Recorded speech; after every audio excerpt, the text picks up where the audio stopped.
పరిశుద్ధ నామమునకు మహిమ కలుగును గాక. ఇంతవరకు పాటల ద్వారా దేవుని నామమును మహిమపరిచి ఉన్నాము. వాక్య ధ్యానంలోనికి వెళ్ళే ముందుగా ఈ దినమునకై ఏర్పాటు చేయబడిన వాక్య భాగమును చదువుకుందాం. కొత్త నిబంధన గ్రంథము నుండి అపోస్తలుడైన పౌలు హెబ్రీలకు రాసిన పత్రిక 11వ అధ్యాయము 24 నుండి 26 వచనాలు గల వాక్య భాగమును ధ్యానాంశముగా చదువుకుందాం. Page number 207. కొత్త నిబంధన గ్రంథము నుండి హెబ్రీలకు రాసిన పత్రిక 11వ అధ్యాయము 24 నుండి 26 వచనాలు గల వాక్య భాగమును ధ్యానాంశంగా చదువుకుందాం. మోషే పెద్దవాడైనప్పుడు విశ్వాసమును బట్టి ఐగుప్తు ధనము కంటే క్రీస్తు విషయమైన నింద గొప్ప భాగ్యమని ఎంచుకొని అల్పకాలము పాప భోగము అనుభవించుట కంటే దేవుని ప్రజలతో శ్రమ అనుభవించుట మేలని యోచించి ఫరో కుమార్తె యొక్క కుమారుడని అనిపించుకొనుటకు ఒప్పుకొనలేదు. ఏలయనగా అతడు ప్రతిఫలముగా కలుగబో బహుమానమందు దృష్టి ఉంచెను. విశ్వాసమును బట్టి అతడు అదృశ్యుడైన వారిని చూచుచున్నట్టు స్థిరబుద్ధి గలవాడై రాజాగ్రహమునకు భయపడక ఐగుప్తును విడిచిపోయాను. దేవుడు తన పరిశుద్ధ వాక్యమును మన వెనుకడిలో దీవించుగాక. చిన్న ప్రార్థన చేసుకొని వాక్య ధ్యానంలోకి వెళ్దాం. పరిశుద్ధుడా, మహోన్నతుడా, జీవము కలిగిన మా తండ్రి, జీవాధిపతి, నీ ఘనమైన నామమునకు వందనాలు, స్తుతులు, స్తోత్రములయ్యా. సమీపింపరాని తేజస్సులో నీవు మాత్రమే వసించుచు అమరత్వం గలవాడవై మనుష్యులలో ఏ ఒక్కరు నిన్ను చూడలేదని చూడనేరని సాక్ష్యం కలిగిన గొప్ప దేవ, నీ బంగారు పాదములకు వందనాలు, స్తుతులు, స్తోత్రములయ్యా. నీ సన్నిధిని సమీపించుటకు మేము అర్హులము కానప్పటికీ ధైర్యముతో నీ కృపాసనమునొద్దకు చేరుటకు మాకు ఇచ్చిన గొప్ప అవకాశమును బట్టి, భాగ్యమును బట్టి వందనాలు, స్తోత్రాలు. మా నీతి క్రియలు మురికి గుడ్డ వలె కనబడుచున్నవని మీరు తెలియజేస్తున్నారు ప్రభా. అవునయ్యా, అయినప్పటికీ వాటిని జ్ఞాపకం చేసుకొనక నీ కృప చేత మమ్మల్ని కనికరించి నైనా నీ సన్నిధికి నడిపించుకున్న విధానమును బట్టి వందనాలు, స్తోత్రాలు. ఆత్మదేవ, నీ మాటలు మేము ధ్యానిస్తూ ఉండగా నీ ఆత్మశక్తితో మమ్మల్ని నింపండయ్యా.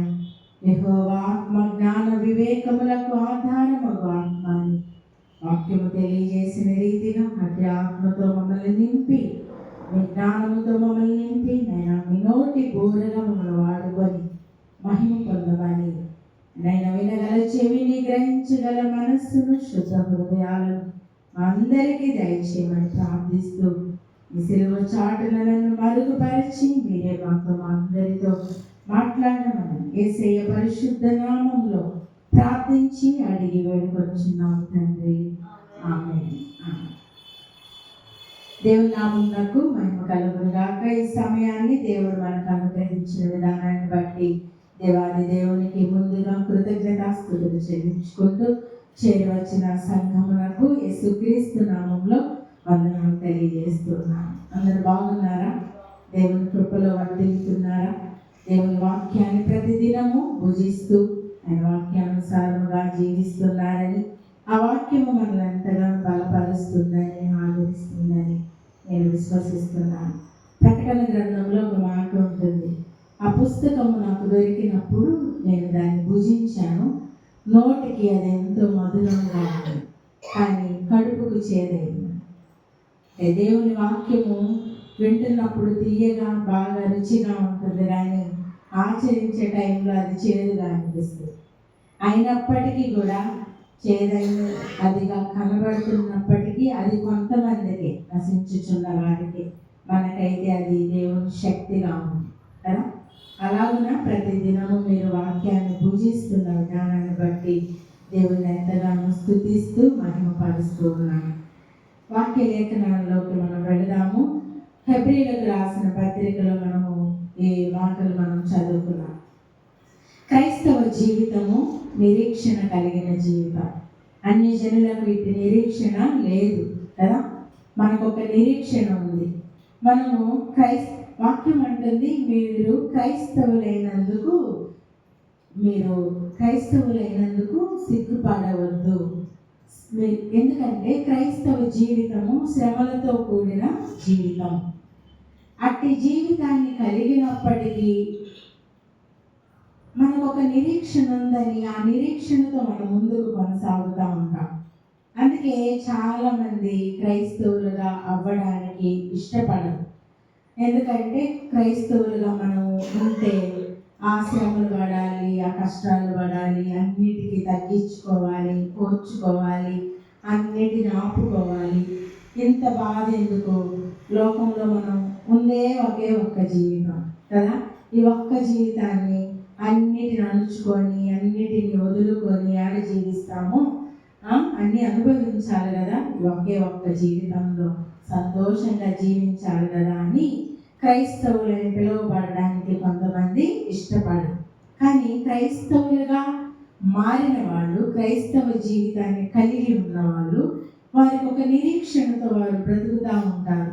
ఏంటంటే ఈ శ్రమల తర్వాత మేము ఒక బహుమానం ఉంది, మాకు అది పొందుకుంటాము.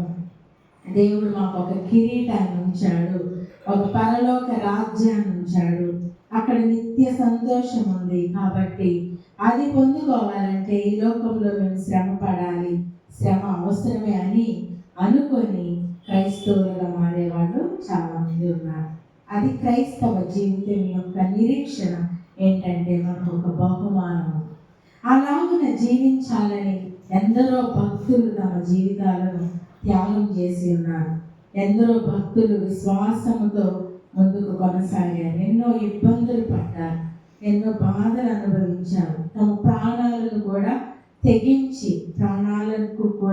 తెగించి ముందుకు కొనసాగిన వారు చాలామంది ఉన్నారు. ఇక్కడ మనం చదువుకున్న లేఖన భాగంలో మనం చూస్తే హెబ్రీ పత్రికలో, ఈ హెబ్రీ పత్రిక నిరీక్షణ పత్రిక అంటారు. 11వ అధ్యాయం 1వ వచనంలోనే మనకు కనబడుతుంది ఆ మాట. చూడండి, విశ్వాసం అన్నది నిరీక్షింపబడు వాటి యొక్క నిజ స్వరూపము, అదృశ్యమైనవి ఉన్నవి అనటకు రుజువునై ఉన్నది. అదృశ్యమైనవి అంటే కనబడనివి, ఉన్నవి అని నమ్మడానికి రుజువు అంట. ఏంటి? నిరీక్షణ లేదు.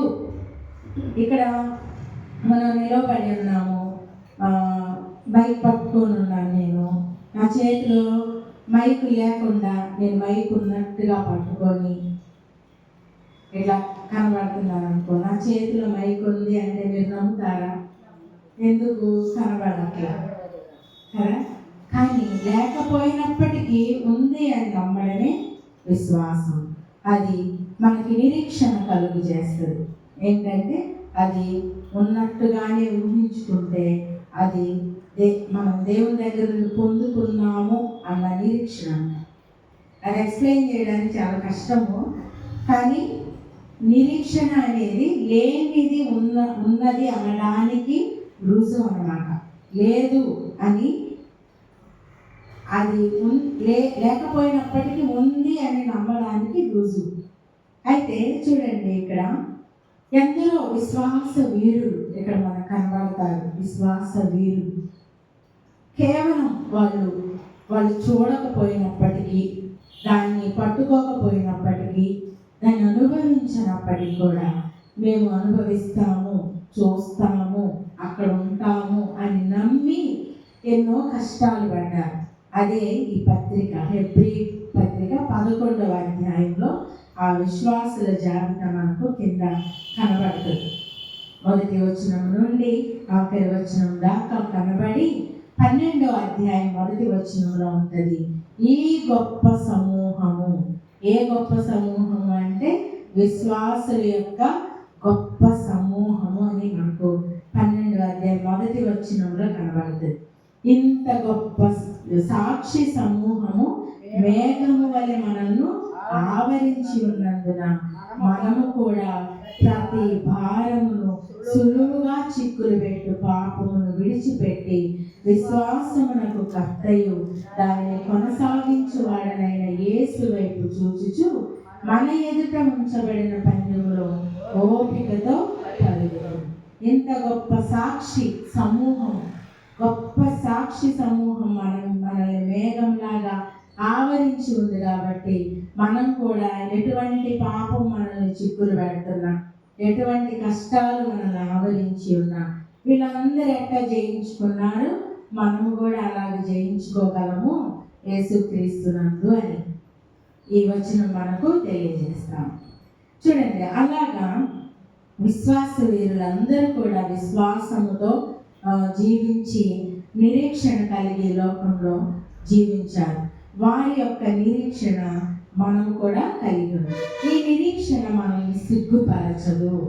ఈ నిరీక్షణ కలిగి ఉండడం వలన మనకు అన్ని జనులు ఏమంటారంటే, వీళ్ళు ఎంత పిచ్చోళ్ళు ఏంటి, వీళ్ళకి ఎంత గుడ్డి నమ్మకం ఏంటి, అది లేదురా బాబు, అది ఉందో లేదో ఎవరికి తెలియదు అని చెప్పినా కూడా వినరేంటి అని అనుకుంటారు అన్యజనులు కదా.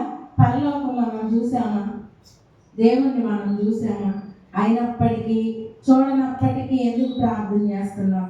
పరలోకం ఉందని నమ్మి అయ్యా నీ రాజ్యంలో చేర్చుకోయ్యా అని మనం ఎందుకు అంటున్నాము? అదే నిరీక్షణ, అదే నిరీక్షణ, అదే విశ్వాసం, అదే నమ్మకం. అన్ని జనులు వీడియోలు మనసు ఉంచారు, కానీ మనకైతే నిరీక్షణ ఉంది.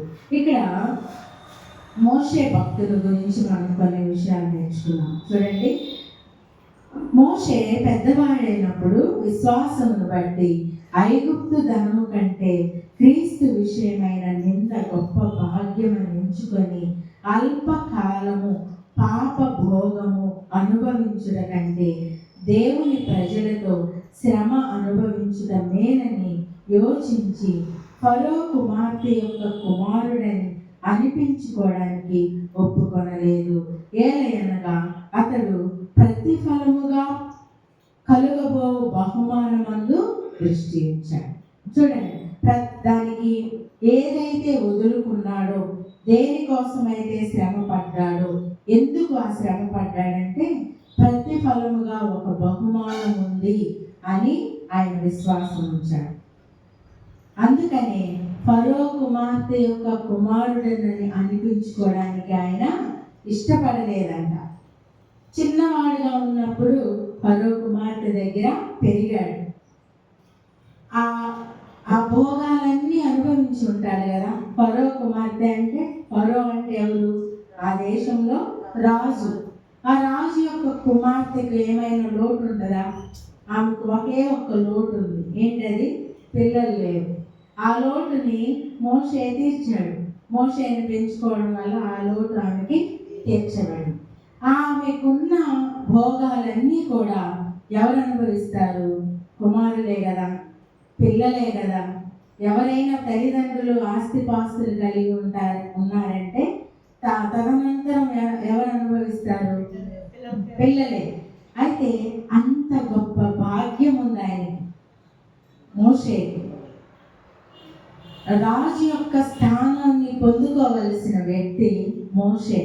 అయితే చూడండి, ఆయన పెద్దవాడైనప్పుడు విశ్వాసాన్ని బట్టి ఐగుప్తు ధనము కంటే క్రీస్తు విషయమైన నింద గొప్ప భాగ్యమని ఎంచుకున్నాడంట. ఐగుప్తు ధనము కంటే, ఇక్కడ చాలా విషయాలు, ఒక్కొక్క పదాన్ని మనం తీసుకుంటే చాలా మెసేజ్ చెప్పుకోవచ్చు.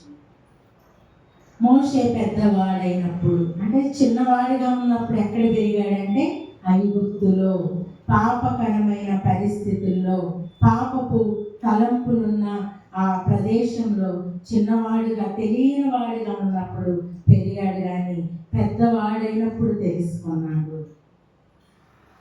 అందుకే పౌలు భక్తుడు అంటాడు, మీరు ఇంకా పసిపిల్లల వలె ఉన్నారు, పాలు తాగే వయసులో ఉన్నారు, అన్నం తినే వయసు మీకు ఇంకా రాలేదు. నిజమేనండి, చాలాసార్లు మనము పాలు తాగే వయసు వారి వలె పాపంలో ఉన్నప్పటికీ అది పాపంలాగా మనకు అనిపించట్లేదు. అయితే దేవుడు అంటున్నాడు, నేను దానిని జ్ఞాపకం చేసుకోను. మీరు తెలియక పాపము చేశారు అంటాడు. పౌలు అంటాడు, నేను తెలియక అవిశ్వాసం వలన పాపము చేసి తిని ఇప్పుడైతే కనికరించబడ్డాను. తెలియకుండా ఉన్నప్పుడు, ఆ పాలు తాగే వయసులో ఉన్నప్పుడు పౌలు సౌలుగా ఉన్నాడు కదా. అప్పుడు అలా ఉన్న టైంలో ఏం చేశాడు? తెలియక ఏం చేశాడంట? ప్రతి ఒక్కరి క్రైస్తవులు అనబడిన వాళ్ళని హింసించాడు, దూషించాడు, కొట్టాడు, చంపించాడు. చంపే వారి మధ్యలో నిలవబడి వాళ్ళ ఆ చావును కూడా కళ్ళారా చూశాడు. ఆ మాటని పౌలు ఏమంటున్నాడంటే, నేను తెలియక అవిశ్వాసం వలన చేసి తిని, అయ్యో తెలిసి ఉంటే ఆ పని నేను చేసేవాడిని కాదు. అది నా స్థితి, పాలు తాగే స్థితి. ఇప్పుడు మనము కూడా చాలా సందర్భాలలో అదే స్థితిలో ఉంటున్నాం. పాలు తాగే వయసులో ఉన్న వారి వలె ఉంటున్నాం, తెలియకుండా ఉంటున్నాం. అయితే దేవుడు కనికరించే దేవుడు ఉన్నాడని మనము తెలుసుకోవాలి. ఆ వయసులో తెలియక చేసిన పాపాలని నేను జ్ఞాపకం చేసుకొని అంటున్నాను.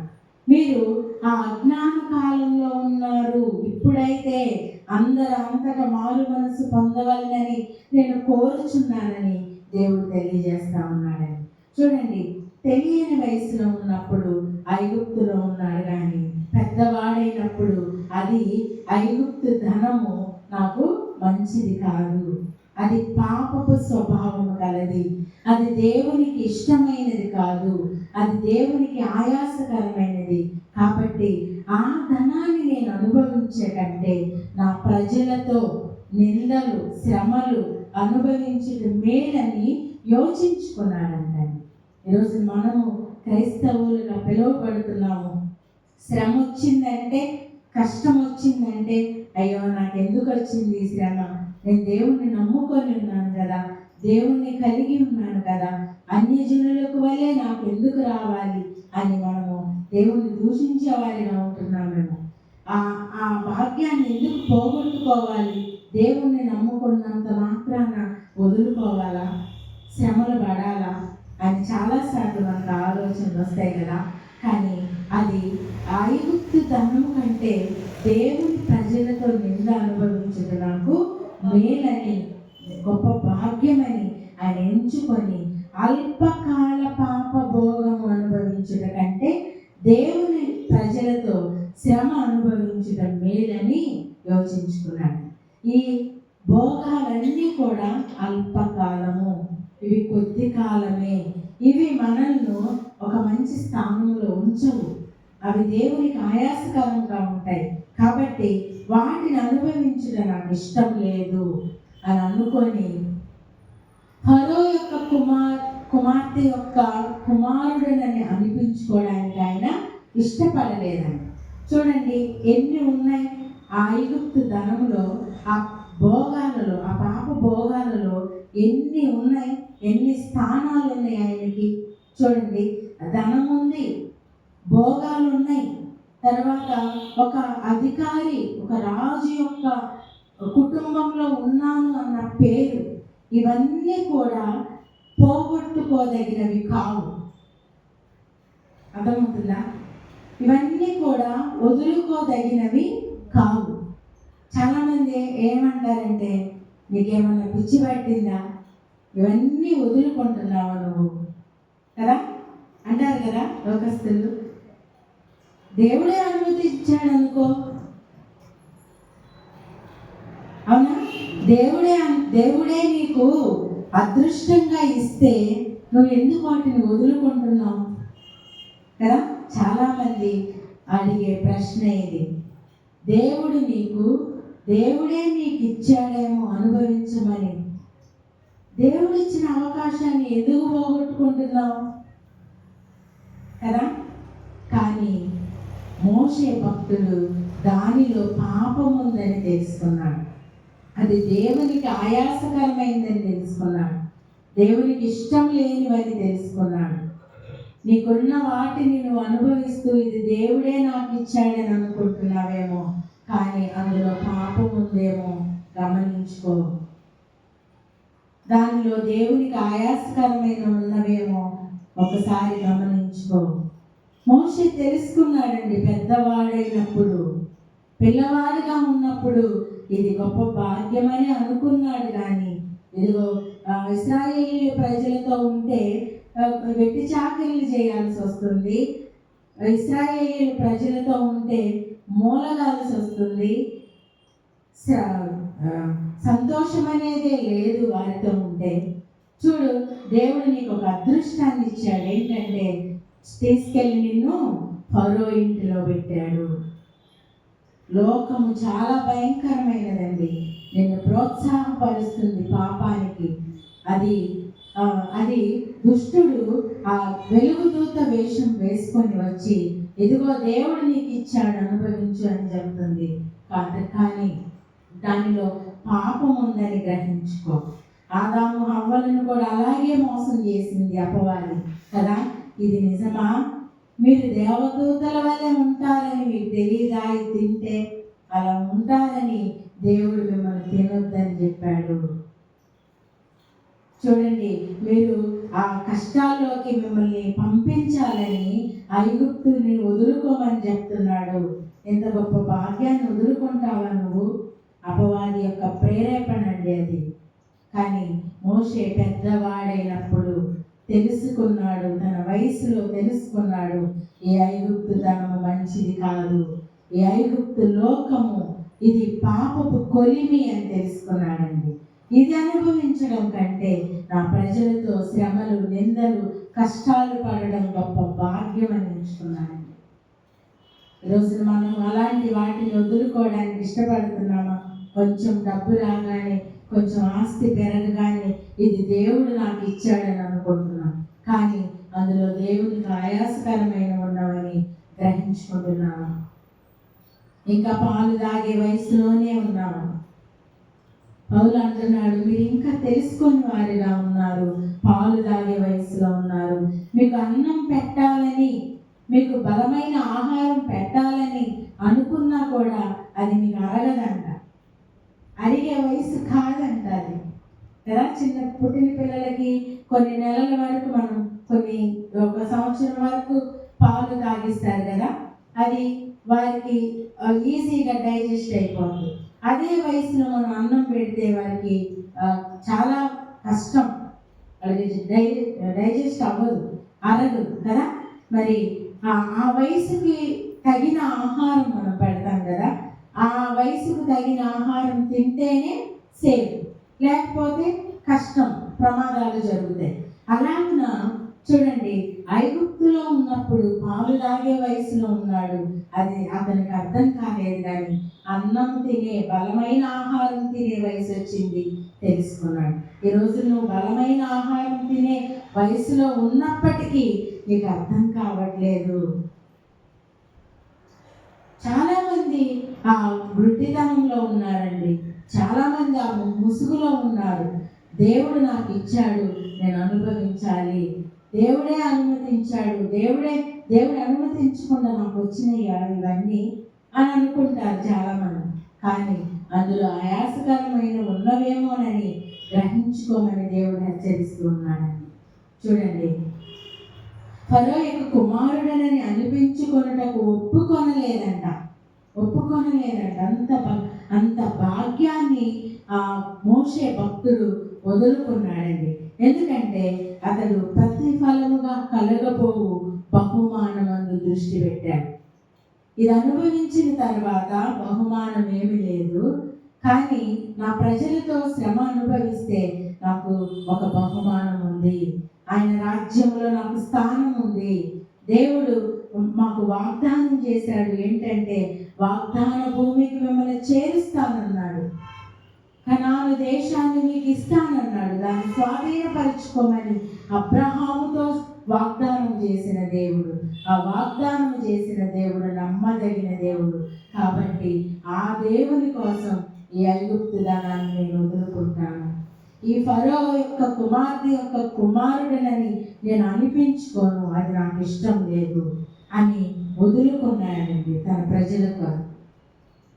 చూద్దాం ఇంకా మనం చూస్తే ఫిలిప్పీ పత్రికలో 3వ అధ్యాయం 7వ వచనంలో పౌలు గారు అంటారు.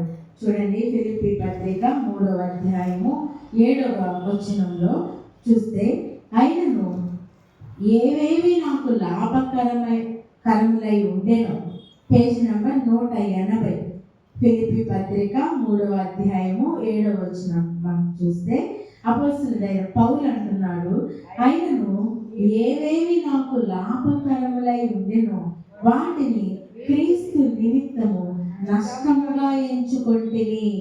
ఏవి లాభకరంగా ఉన్నవో వాటిని ఎవరి కోసం అంట? క్రీస్తు నిమిత్తము వాటిని నష్టముగా ఎంచుకున్నాను. అపోస్తలుడైన పౌలు చిన్న వ్యక్తి కాదండి, చాలా ధనవంతుడు. ఆయనకు అన్నీ తెలుసు. ఆయన యూదుడు, బెన్యామీను గోత్రంలో పుట్టాడు. ఇశ్రాయేలీయుల గోత్రంలో బెన్యామీను గోత్రంలో పుట్టిన వ్యక్తి. ధర్మశాస్త్రం అంతా తెలుసు అతనికి. గమలీయేలు అనే ఆ వ్యక్తి దగ్గర, ఆయన పాదాల దగ్గర ధర్మశాస్త్రాన్ని నేర్చుకొని తూచ తప్పకుండా పాటించే వ్యక్తి. చాలా గొప్ప వ్యక్తి ఆయన. అటువంటి వ్యక్తి చూడండి, తనకు లాభకరంగా ఏమి ఉన్నావో వాటిని క్రీస్తు కోసం నష్టంగా ఎంచుకున్నాం. ఇంకా కింద వచనాల్లో మనం చాలా స్పష్టంగా చూస్తాం. నిశ్చయముగా నా ప్రభు అయిన యేసుక్రీస్తును గురించిన అతి శ్రేష్టమైన జ్ఞానము నిమిత్తమై సమస్తమును నష్టముగా ఎంచుకుంటున్నాను. చూడండి, నిశ్చయముగా నా ప్రభు అయిన యేసుక్రీస్తును గురించిన అతి శ్రేష్టమైన జ్ఞానాన్ని పొందుకోవడానికి చాలామంది అన్నిటి కోసం, ధనం కోసం, పేరు ప్రఖ్యాతుల కోసం తనకున్న జ్ఞానాన్ని కూడా మర్చిపోతున్నారని, జ్ఞానాన్ని కూడా వదులుకుంటున్నారు. ఆ జ్ఞానం ఎవరంటే యేసుక్రీస్తే. దేవుడే జ్ఞానం. యెహోవా యందు భయభక్తులు కలిగి ఉండటమే జ్ఞానమునకు మూలం. ఆ జ్ఞానాన్ని వదులుకొని లోకంలో ఉన్న వాటి కోసం వేగిరపడతా తిరుగుతా ఉన్నారు చాలామంది. జ్ఞానాన్ని వదులుకుంటున్నారంట, అంటే దేవుణ్ణి వదులుకుంటున్నారు. వేటి కోసం? నష్టపరిచే వాటి కోసం, లోకంలో లాభము అని అనిపించే వాటి కోసం దేవుణ్ణి వదులుకుంటున్నారు. కానీ అపోస్తలుడైన పౌలు అంటున్నాడు, శ్రేష్టమైన జ్ఞానాన్ని పొందుకోవడానికి సమస్తాన్ని నేను నష్టపరుచుకుంటున్నాను. నాకు కలిగి ఉన్న వాటిని నాకు వద్దు అనుకుంటున్నాను. ఎందుకంటే అవి నాకు లాభం కాదు. అవి నన్ను నష్టంలో ఉంచేస్తాయి. అవి నన్ను దేవుని నుండి దూరం చేస్తాయి. పరలోక రాజ్యం నుండి నన్ను దూరం చేస్తాయి. కాబట్టి అవి నాకు వద్దు అని అనుకొని వాటిని నష్టపరుచుకుంటున్నాడండి. అది లోకమైతే ఏమంటుంది? నీకేమన్నా పిచ్చా? వీటిని వదులుకుంటున్నావు, ఇంత గొప్ప భాగ్యాన్ని వదులుకుంటున్నావు, ఎవరి కోసమో వీటిని వదులుకుంటున్నావు, ఇంత అదృష్టాన్ని నువ్వు కాలదనుకుంటున్నావు. అదృష్టాన్ని అనుభవించాలి, కానీ అదృష్టం అంట ఎన్నిసార్లు తలుపు కొడుతుందంట? లోకం సామెత, ఒక్కసారి తలుపు కొట్టిద్దంట. లోకం మనల్ని అలాగే ప్రేరేపిస్తుందండి. అదృష్టం ఒక్కసారే తలుపు తట్టిద్దంట, తీయకపోతే వెళ్ళిపోద్దంట. మరి అంత భాగ్యాన్ని వదులుకుంటే ఎలాగా? కానీ మన ప్రభువు మన హృదయం అనే తలుపు దగ్గర నుండి తడతా ఉంటాడండి. నువ్వు తీసేదాకా, నువ్వు ఇష్టపడి లోపలికి రమ్మనేదాకా ఆయన తలుపు తడుతూ ఉంటాడు. ఎంత గొప్ప దేవుడు మన దేవుడు కదా. కానీ అదృష్టము ఒక్కసారేనంట. కానీ అటువంటి భాగ్యాన్ని కూడా క్రీస్తు కొరకు నేను నష్టపరుచుకుంటున్నాను, శ్రేష్టమైన జ్ఞానాన్ని పొందుకోవడానికి. ఈ లోక జ్ఞానము దేవుని దృష్టికి వైరమని మీరు ఎరగరా?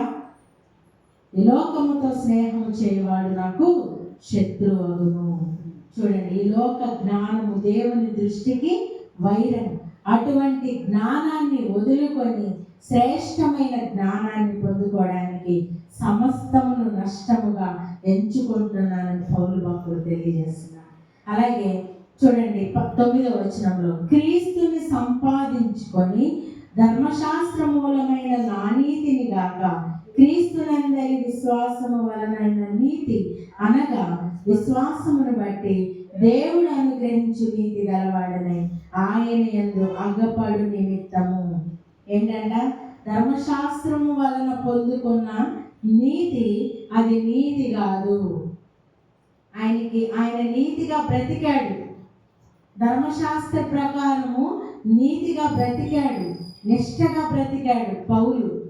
కానీ ఆ నీతి వలనైన నీతి అనగా విశ్వాసమును బట్టి దేవుడు అనుగ్రహించు నీతి గలవాడని ఆయన యందు అగపడు నిమిత్తము. ధర్మశాస్త్రము వలనైన నీతి కాక విశ్వాసము వలనైన నీతి అనగా ఆ నీతి ఎవరు? యేసుక్రీస్తే. మన నీతి, మన భక్తి, మన యథార్థత ఏమాత్రము మంచివి కావు. మనం నీతిగా ఉన్నాము అంటే ఆ నీతి మంచిది కాదు. ఏ నీతి మంచిది అంటే మన ప్రభువైన యేసుక్రీస్తు యొక్క నీతి, నిజాయితీ. ఆయన మాత్రమే నీతి కలిగిన వాడు, నిజాయితీ కలిగిన వాడు. ఆ నీతి కోసం నేను ఏం చేస్తున్నాడంట? ఆ నీతి గలవాడనై ఆయన యందు అగపడు నిమిత్తము ఏ విధము చేతనైనను మృతులలో నుండి నాకు పునరుద్ధానము కలగవలెనని ఆయన మరణ విషయములో సమానానుభవము గలవాడనై ఆయనను ఆయన పునరుద్ధాన బలమును ఎరుగు నిమిత్తమును ఆయన శ్రమలలో పాలివాడనవుట ఇదిదో ఎరుగు నిమిత్తము సమస్తమును నష్టపరుచుకొని వాటిని పెంటతో సమానముగా ఎంచుకుంది.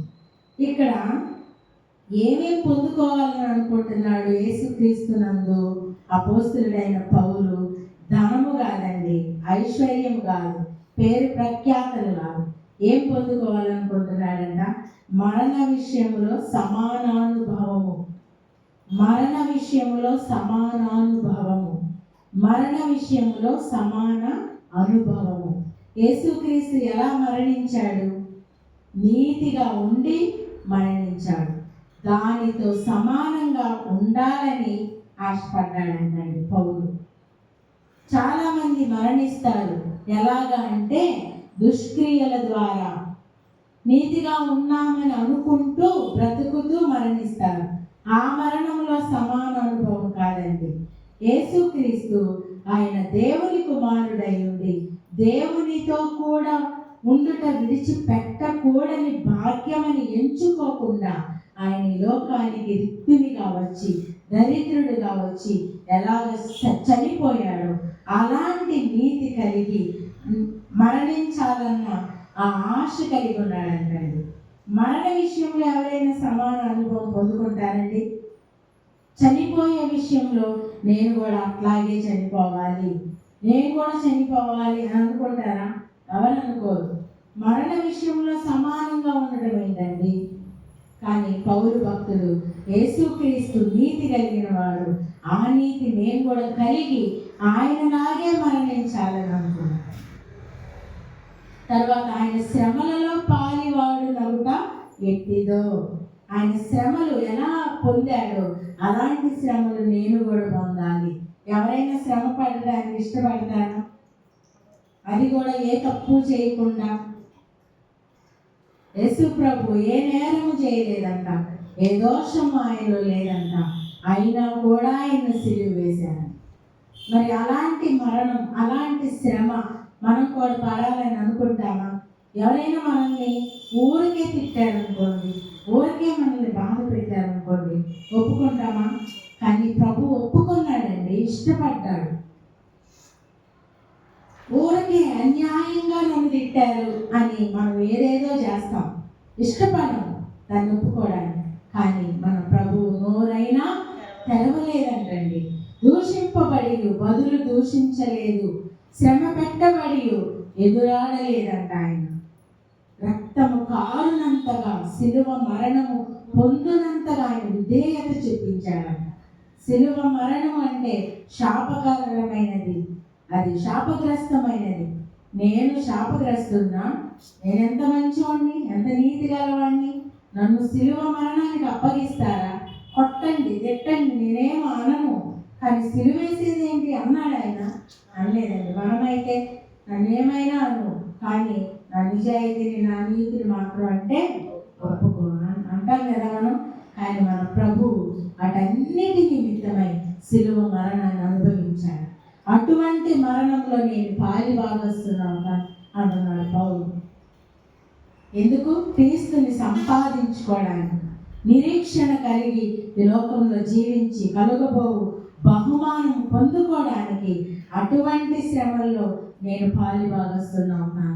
అటువంటి నిందల్లో నేను కూడా క్రీస్తుతో సమాన అనుభవం గలవాడని అవుతానని అనుకొని వాటన్నిటిని ఏవైతే లాభకరమో, ఏవైతే ఆయనకి మేలుకరంగా ఉన్నాయో, ఏవైతే ఆయనని ప్రయోజనకరంగా చేస్తాయో వాటన్నిటిని నష్టపరుచుకొని పెంటతో సమానంగా ఎంచుకున్నాడంటండి పౌలు. ఎంత గొప్ప జీవితం అది, ఎంత గొప్ప మాట అది.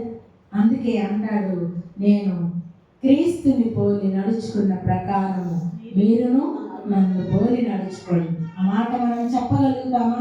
పౌలు చెప్పగలిగాడంటే ఆ నిందలు అనుభవించడానికి ఆయన ఇష్టపడ్డాడండి. ఇదిగో మరణ బంధకాలు నా కొరకు ఎదురు చూస్తున్నాయని ముందుగానే తన శిష్యుడైన తిమోతితో, చాలా మంది శిష్యులతో చెప్పాడు పౌలు. బంధకాలు నా కొరకు ఎదురు చూస్తున్నాయి, శ్రమలు నా కొరకు ఎదురు చూస్తున్నాయి, నేను చావడానికి సిద్ధంగా ఉన్నాను. కాబట్టి ఇదిగో నేను మిమ్మల్ని వెడలిపోయే కాలము సమీపంగా ఉందని చెప్పాడండి. ముందుగానే ఎరిగి ఎందుకు వాటి కోసం ఎదురు చూశాడో తెలుసా? క్రీస్తుని సంపాదించుకోవడానికి. పాలు తాగే వయసులో క్రీస్తు విలువేంటో నేను తెలుసుకోలేకపోయాను, ఆయన గొప్ప మహిమేంటో నేను ఎరగకపోయాను. అందుకే నేను జ్ఞానం లేని వాడిగా ఉండి ఎంతో మందిని క్రైస్తవులను హింసించాను, దూషకుడిగా ఉన్నాను. ఇప్పుడైతే నాకు అన్నం తినే వయసు వచ్చింది, బలమున్న వయసు వచ్చింది, ఇప్పుడు నేను తెలుసుకున్నాను, అందుకే కనికరింపబడ్డాను. ఆయన కోసం నేను ఎన్ని శ్రమలైన అనుభవిస్తానని ఆయన కలిగిన వాటన్నిటినీ నష్టపరుచుకున్నాను. ఈ రోజున మనం క్రీస్తు శ్రమల ధ్యాన కూడికల్లో పాల్గొంటున్నాం, ఎన్నో వింటున్నాం ఆయన గురించి. మనల్ని బట్టి ఆయన పడిన శ్రమలు, నిందలు ఊరికే ఏడవడం కాదండి. నా కోసం శ్రమ పడ్డాడు, నా పాపాలు తొలగించాడని కన్నీరు కార్చడం కాదు. ఆయన అంటున్నాడు, నా కోసం ఏడవకండి, మీకోసం, మీ పిల్లల కోసం ఏడవండి. ఇదిగో మీరు అనుభవించవలసిన శిక్ష నేను అనుభవించాను, మీరు మోయవలసిన భారం నేను మోసాను. ఇదిగో మీకు రాజ్యాన్ని ఇస్తున్నాను, నా రాజ్యాన్ని, నా శాంతిని మీకు ఇస్తున్నాను. దానికోసం మీరు ప్రయాసపడండి, కానీ శ్రమలు, కష్టాలు, శిలువ మరణం మీకు అవసరం లేదు, నేను పొందానని అంటున్నాను. అలాగే పౌలు తను తాను దేవునికి సమర్పించుకున్నాడండి. ఎందుకంటే కలుగబోవు బహుమానం కొరకు. చూడండి, ఇది వరకే నేను గెలిచితినని అయినను, ఇదివరకే సంపూర్ణ స్థితి పొందితినైనని అయినను నేను అనుకోనట్లేదు, కానీ దేని నిమిత్తం క్రీస్తు యేసు చేత పట్టబడినో దానిని పట్టుకొనవలనని పరిగెత్తుచున్నాను. క్రీస్తు చేత నేను పట్టబడ్డాను. దమస్కు మార్గంలో నేను క్రైస్తవులను హింసించడానికి వెళుతున్నప్పుడు దమస్కు మార్గంలో ఆయన నన్ను పట్టుకున్నాడు. ఆయన దర్శనం నాకు కలిగింది. ఎందుకు అంటే, ఇదిగో అనేకుల ఎదుట నా శ్రమలను భరించుటకును సాధనంగా నేను వాడుకుంటున్నానని నన్ను పట్టుకున్నాడు. ఆ శ్రమలు అనుభవించడానికి నేను మొత్తాన్ని నష్టపరుచుకుంటున్నాను అంటున్నాడు పౌలు. క్రీస్తు నిమిత్తం ఆయన సంపాదించుకోవడానికి, ఆయనను పొందుకోవడానికి, కలుగబో బహుమానం కొరకు సమస్తాన్ని నష్టపరుచుకొని వాటిని అసహ్యమైనదిగా ఎంచుకుంటున్నాడన్న. ఈరోజు మనము ఆ శ్రమల కోసం క్రైస్తవులని పిలిపించుకోవడానికి శ్రమ అనుభవిస్తున్నామా? శ్రమను పొందుకోవడానికి ఇష్టపడుతున్నామా? నిందలు పడడానికి ఇష్టపడుతున్నామా? అవన్నీ మనకొద్దు. బహుమానాలు కావాలి, ఉన్నతమైన స్థానాలు కావాలి, పేరు ప్రఖ్యాతలు కావాలి, ఇవి కావాలి, దేవుడు కావాలి. నువ్వు క్రైస్తవుడని పిలువబడాలంటే శ్రమ పడవలసిందే. నువ్వు క్రైస్తవుడు అయినందుకు బాధపడిన ఎడల నువ్వు ఏమి భయపడవద్దని ప్రభువారు మనకు తెలియజేస్తా ఉన్నారని. చూడండి, ఇంకా మనం చూస్తే అపోస్తుల కార్యాల్లో 20వ అధ్యాయము, అపోస్తుల కార్యముల గ్రంథము 20వ అధ్యాయము 24వ వచనంలో కూడా మనం ఒక మాట చూద్దాం. పేజీ నంబర్ 123వ పేజీ, 20వ అధ్యాయము 24వ వచనంలో చూడండి. అయితే దేవుని కృపా సువార్తను గూర్చి సాక్ష్యమిచ్చుటయందు నా పరుగును నేను ప్రభు అయిన యేసు వలన పొందిన పరిచర్యను తుదముట్టింపవలనని నా ప్రాణమును నాకెంత మాత్రమును ప్రియమైనదిగా ఎంచుకొనటలేదు. చూడండి, నష్టపరుచుకోవడమే కాదు, తనకు లాభకరమైన వాటిని నష్టపరుచుకొని అసహించుకోవడమే కాదండి, మనం కూడా చేస్తాం ఆ పని. నష్టపరుచుకుంటామేమో, పోగొట్టుకుంటామేమో, కానీ తన ప్రాణాన్ని కూడా ప్రియమైనదిగా ఎంచుకోవడం లేదంటండి. ప్రాణాన్ని పోగొట్టుకోవడానికి కూడా పౌలు గారు ఇష్టపడుతున్నారంట. నాకు ఎంత మాత్రము ప్రియమైనదిగా నేను ఎంచుకొనటం లేదు. ఏంటి? ప్రాణం. చాలాసార్లు అనేక సాక్ష్యాలు చెప్తాం, అనేక ప్రమాణాలు చేస్తాం, కానీ ప్రాణం పోయే టైం వచ్చినప్పుడు తప్పించుకుంటాం. సాదృశ్యంగా చాలా మంది మనకు బైబిల్ గ్రంథంలో కనిపిస్తారు. ముఖ్యంగా పేతురు తన ప్రాణం నన్ను కూడా చంపేస్తారని తెలిసినప్పుడు 3 సార్లు బొంకాడండి, అబద్ధం ఆడాడు. అటువంటి పరిస్థితుల్లో మనం ఉన్నామా? నేను క్రీస్తుని కలిగి ఉన్నాను, నేను క్రైస్తవుడని చెప్పుకుంటున్నాను, కానీ శ్రమ వచ్చినప్పుడు పారిపోతున్నామేమో.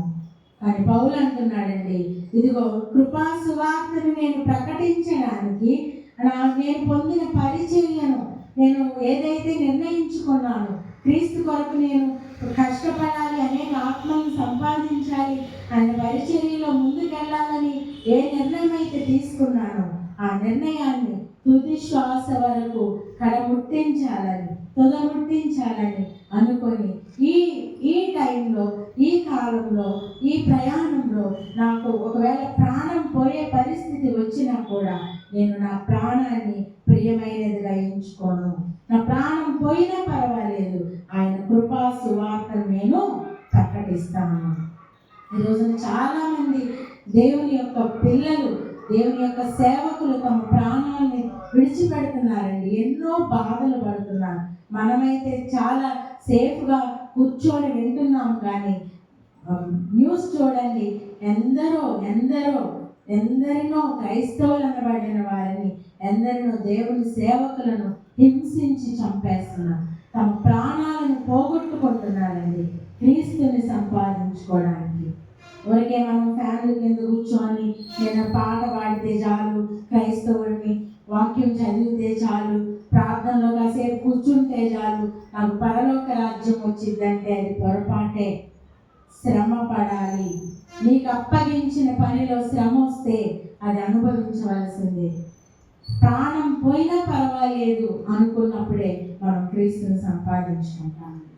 పౌలు గారు అంటున్నారు, నాకు కలిగిన వాటన్నిటిని నేను నష్టపరుచుకుంటున్నాను, నా ప్రాణం పోయినా పర్వాలేదు అంటున్నాడు.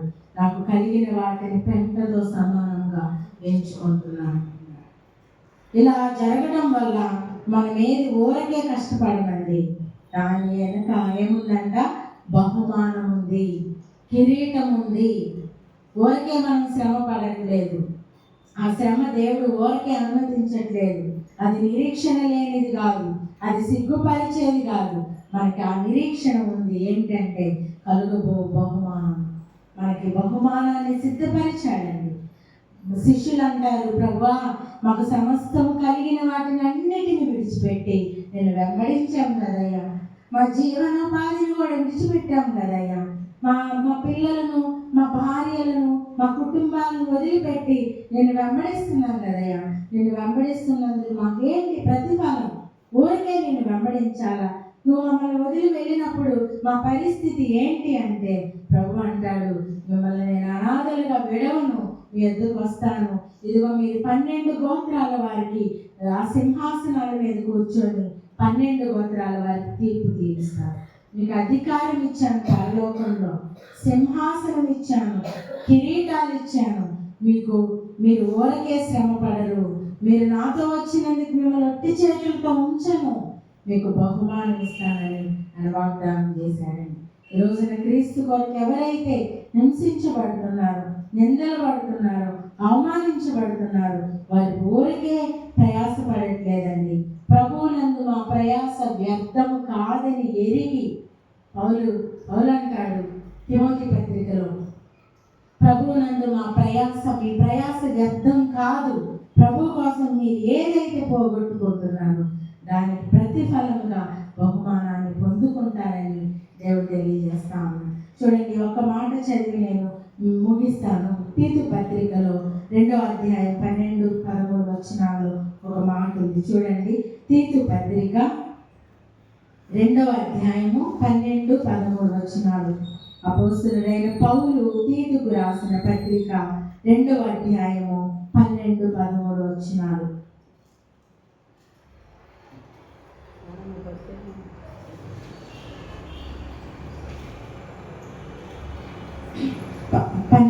చదువుదాము. మనము 13-14 చదువుదాం. అనగా మహాదేవుడును మన రక్షకుడునైన యేసుక్రీస్తు మహిమ యొక్క ప్రత్యక్షత కొరకు ఎదురు చూచుచు ఈ లోకములో స్వస్థ బుద్ధితోను నీతితోను భక్తితోను బ్రతుకుచుండవలెనని మనకు బోధించుచున్నది. ఆయన సమస్తమైన దుర్నీతి నుండి మనలను విమోచించి సత్క్రియలయందు ఆసక్తి గల ప్రజలను తన కోసము పవిత్రపరచుకొని తన సొత్తుగా చేసుకొనుటకు తన్ను తానే మన కొరకు అర్పించుకొనెను. ఎవరి కోసం అర్పించుకున్నాడంట? ఆయన తను తాను బలిగా ఎవరి కోసం అర్పించుకున్నాడంట? సత్క్రియలయందు ఆసక్తి గల ప్రజల కోసం.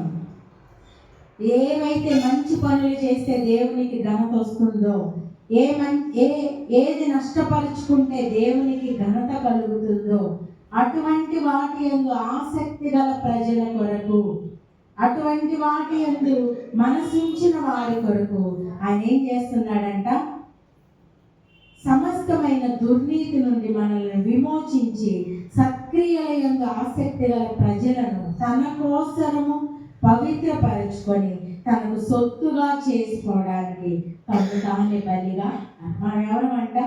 అలాగ హింసలు పొంది, అలాగ కష్టాలు పడి, అలాగ బాధలు పడి, అలాగ నిందలు అవమానాలు పడి క్రీస్తు కొరకు నివసిస్తే, క్రీస్తు కొరకు మనం జీవిస్తే అలాంటి వారిని ఏం చేస్తాడంటే ఆయన తన సొత్తుగా చేసుకుంటాడు. ఒకప్పుడు మీరు చీకటిలో ఉన్నారు, ఇప్పుడు తన ఆశ్చర్యకరమైన వెలుగులోనికి ఆయన మిమ్మల్ని నడిపించి. ఒకప్పుడు మీరు ప్రజగా లేరు, ఇప్పుడు నా ప్రజలైతిరి.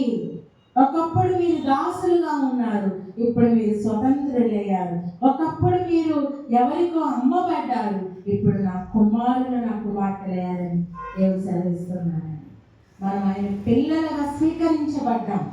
ఎలాగా అంటే తను తాను బలిగా అర్పించుకోవడం ద్వారా, తన పరిశుద్ధమైన రక్తాన్ని చిందించడం ద్వారా ఆయన పిల్లలుగా మనము స్వీకరించబడ్డామండి. అందుకే యోహాను సువార్తలో 1వ అధ్యాయం 12వ వచనంలో ఉంటుంది, తను ఎందరు అంగీకరించిరో, యేసుక్రీస్తు ప్రభువుని ఎవరైతే నా సొంత రక్షకుడని అంగీకరిస్తారో వారిని తన పిల్లలకు అధికారాన్ని ఇచ్చాడంట. అందుకేనండి మనం ఈ రోజున తండ్రి అని పిలుస్తున్నాం, అబ్బా అని పిలుస్తున్నాం, ప్రభువా నా దేవుడా అని పిలుస్తున్నాం. నా ప్రజలు నేను మీ దేవుడను అని ఆయన తెలియజేస్తున్నాడు. ఎంత గొప్ప భాగ్యాన్ని ఇచ్చాడు. ఎలాగ వచ్చింది భాగ్యం అంటే ఆయన మన కోసం తన రక్తాన్ని చిందించడం ద్వారా, తన ప్రాణాన్ని అర్పించడం ద్వారా, తన అమూల్యమైన రక్తం చేత మనల్ని కొన్నాడంటండి, కొనుక్కున్నాడంట.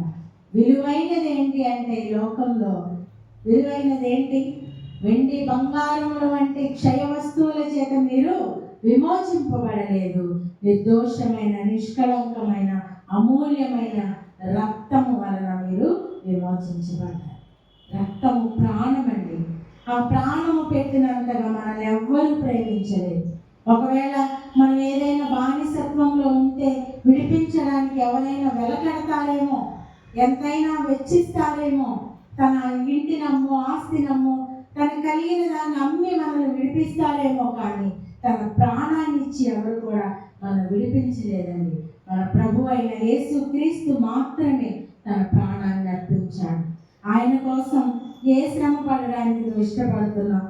ఏ నింద పడడానికి ఇష్టపడుతున్నావు? పౌలు అంటున్నాడండి, నేను సమస్తాన్ని నష్టపరుచుకున్నాను, హీనపరుచుకున్నాను, నా ప్రాణాన్ని కూడా ఇవ్వడానికి ఇష్టపడుతున్నాను. మరి నువ్వు నేను ఆయన కోసం ఏమి ఇవ్వగలుగుతున్నాం? ఏమి వదులుకుంటున్నాం? ఏ శ్రమ అనుభవించడానికి ఇష్టపడుతున్నాం? ఈరోజు మనల్ని దేవుడు అడుగుతున్నాడండి. మోషే పెద్దవాడైనప్పుడు ఐగుప్తు ధనము కంటే క్రీస్తు విషయమైన నింద గొప్ప భాగ్యమని ఎంచుకున్నాడు. ఈరోజు ఆయన కోసం దేన్ని అనుభవించడానికి నువ్వు ఇష్టపడుతున్నావు? దేవుడు అడుగుతున్నాడండి.